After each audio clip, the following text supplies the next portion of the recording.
All right, what's up, guys? So today we're gonna be making a really tasty ginger syrup. We're gonna make a quarantine limited resource ginger beer for ourselves, so that we can make mules, basically. Mule is, I mean, if you've had the classic, Moscow Mule, it's vodka, lime juice, as well as ginger beer. I always like to toss a little ginger syrup in mine when I make them anyway. So if you don't have ginger beer, this is the best way to replicate that flavor. The way that we're actually going to do it, we're not actually going to cook the ginger in the syrup itself. What we're going to do is we're going to make the simple syrup, and then we're going to blend the ginger in there. It actually gives a lot more of a punch, a lot more of that like ginger spiciness.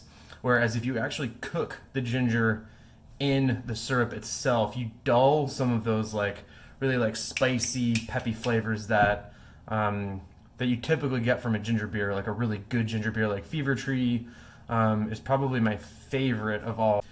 All of that beside the point. Let's get to making this ginger syrup.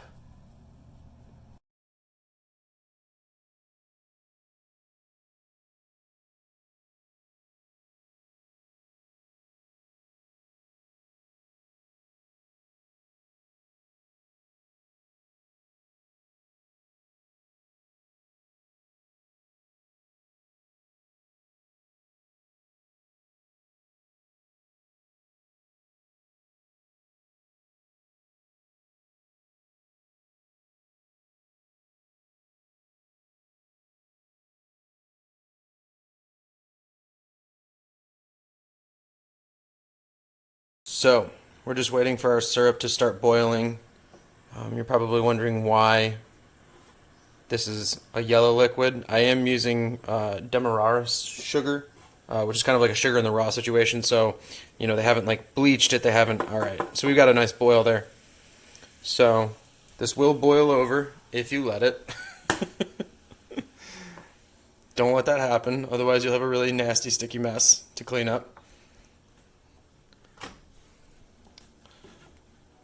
So we got it just to the boil. You don't really want it to like go past a boil. You don't want it to like get a rolling boil and continue from there.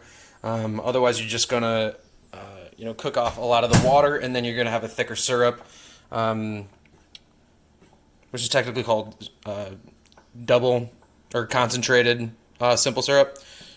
We don't want that. One thing I thought that I should show you guys.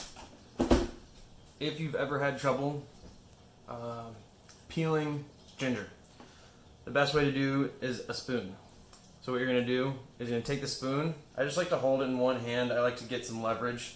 I'm going to finger up on top, and then just peel the ginger ever so gingerly. This makes it so that you're not like cutting off. It peels off really nice, and you get like super thin shavings. From the it just it makes a lot more sense than like actually like taking the ginger to a cutting board and then like slicing the skin off, because you're losing a lot of ginger that way. So it makes it a lot easier. It makes it a lot smoother. If you want to make it even easier for yourself, I eat some every once in a while. If I'm peeling like a ton of ginger, I'll just do it in the sink and then run water over it as I'm peeling it, so that gets rid of the skin. So you're not like trying to get rid of the skin as you peel it. The water rinses it away for you. So yeah, thought that'd be a helpful tip. Anyway, let's do this. So our syrup has cooled off a little bit. We've got our blender, we've got our syrup, we've got our ginger. Now, when you're peeling the ginger, you don't have to be perfect. Like there's still little spots of ginger skin on there. It doesn't have to be like absolute perfection. We're not doing this in a French restaurant. So pour your syrup in there. Now I've got a cup or approximately 4 ounces of ginger here. So we're just gonna dump that guy in. And then the noisy part. Let me turn this bad boy on. Let's see. Let's do manual.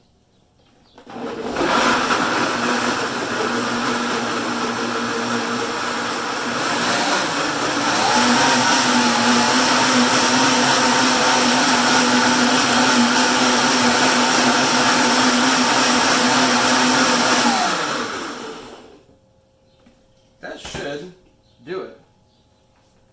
Whew.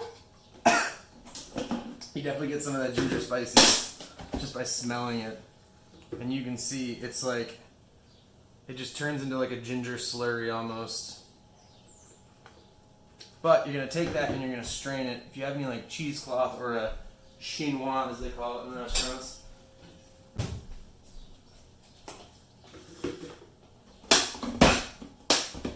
Try and raise this up for you.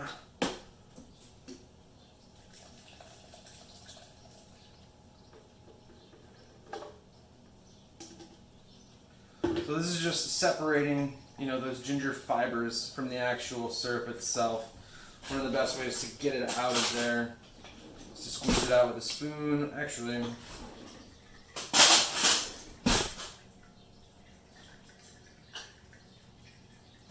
oh my god, there we go. Get a ladle. This is the easiest way, just to smash it down, get the rest of the liquid out of there.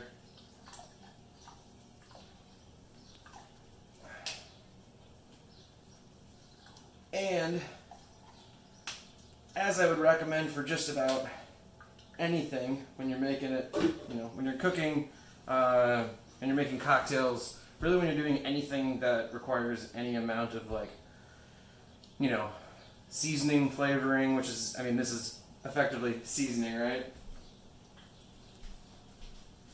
I always like to add just a pinch of salt. A lot of people think that salt does a lot to things, like makes things salty. If you use too much salt, absolutely, it will make things too salty. But what salt does is actually, it's a flavor enhancer. Any flavor that you have, it's very similar to sugar in that regard.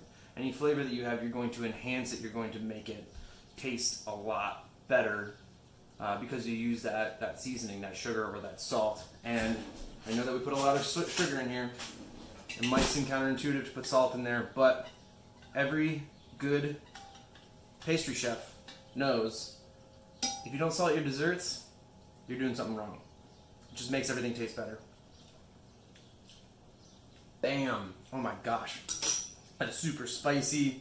It's got that like ginger kick. This is going to make a really good drink. Alright guys. It's bartender secret time. I'm going to show you how to cut the perfect lime wedge garnish. I promise this will impress your friends if you don't know how to do it already. So I'm going to show you. So with a lime, first you want to take off the tips. So just so that you get like a nice little circle like that. Just take the ends off, set it down so that it's laying flat like that. And you want to put the knife right in the middle of that circle. That little dot right there in the middle. Put it right in the middle. That way you know you're cutting it straight down the middle. And then you get pith on both sides. You see that pith? Then what you're going to do is you're going to take your knife, 45-degree angle, slice in to cut that one side of the pith until you get to the middle. Man, this knife really sucks. Going back to this knife. I know it's bigger. I would recommend using a paring knife. Again, go back to the other side, and then you've effectively cut the pith out. I'm going to show you again on the other side. So again, knife, 45-degree angle, just on the other side of the pith there.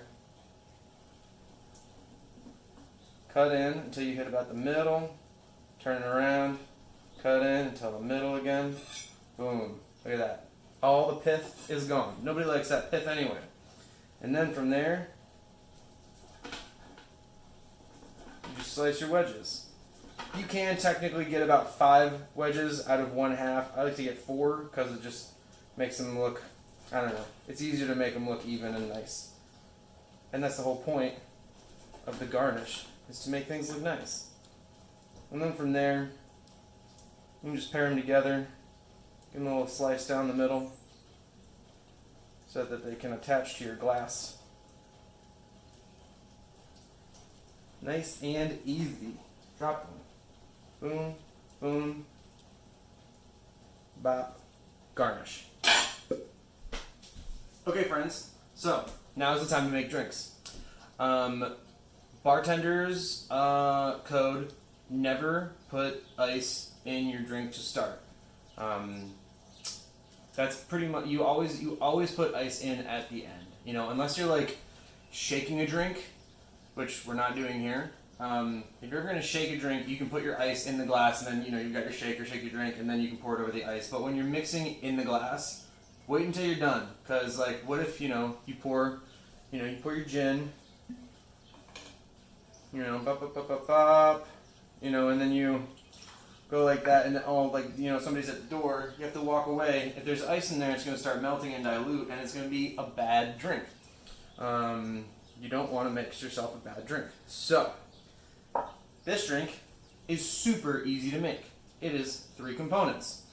It is lime juice. I pre-juiced that lime. It was a nasty looking lime, but it didn't look as good as this one. You want to pick your good looking limes for your garnish. Anyway, you have lime juice, you've got your ginger syrup, you've got your booze of choice. Again, this can work with anything, as I mentioned, like even white wine. If you don't have any liquor at home, white wine would be a solid option, and that way you have got like, I don't know, you could call it like a Loire Valley mule, or, someplace where, white wine is very, very popular. But I really only have gin left at the moment, so I'm going to be, this is my favorite gin. This is the Botanist. Highly recommend it. It does use 22 rare botanicals. Anyway, yeah, I mean, whiskey, vodka, you can use gin, tequila, make a Mexican mule if you want, anyway. So, again, very easy. 3 components. You've got 2 ounces of your alcohol of choice. 2 ounces, that's also 4 tablespoons if you don't have one of these nifty little guys, or like a jigger or something like that. 2 ounces is 4 tablespoons. 1 ounce is 2 tablespoons.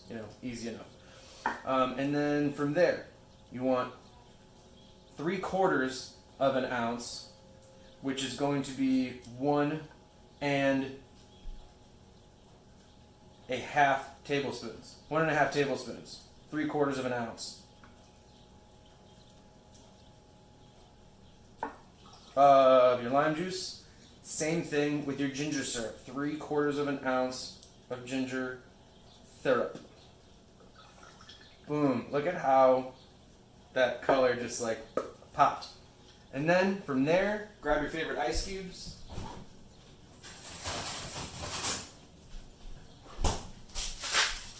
Got these nice big thick boys. And 1 more there. Oh, let's go 4. Ice is nice. That's what they like to say.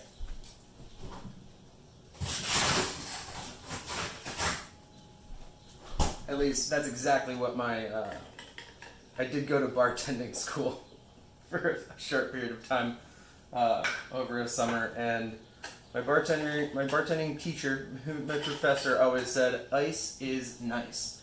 Then you want to go ahead and garnish that baby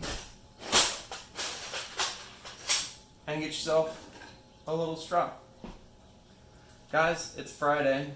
It's Shabbat Shalom. It's 1:35. I guess not quite yet, but it's 1:35.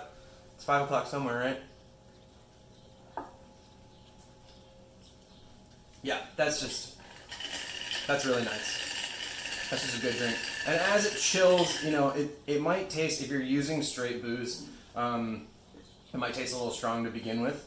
But that ice is going to dilute. It's going, the more that you mix it, it's going to dilute more, and it's just going to become a really nice, refreshing beverage as that dilutes. And you have a beautiful mule. And happy drinking, friends. Oh, I forgot the seltzer water. If you want to lighten it up a bit, get a little bit of soda water there. Pop that in there. That will kind of sub some of the carbonation that you would get from a typical ginger beer. And that's actually quite nice. This is kind of a small glass, but it's my favorite glass. And you should always drink out of your favorite glass because, YOLO, right? Yeah.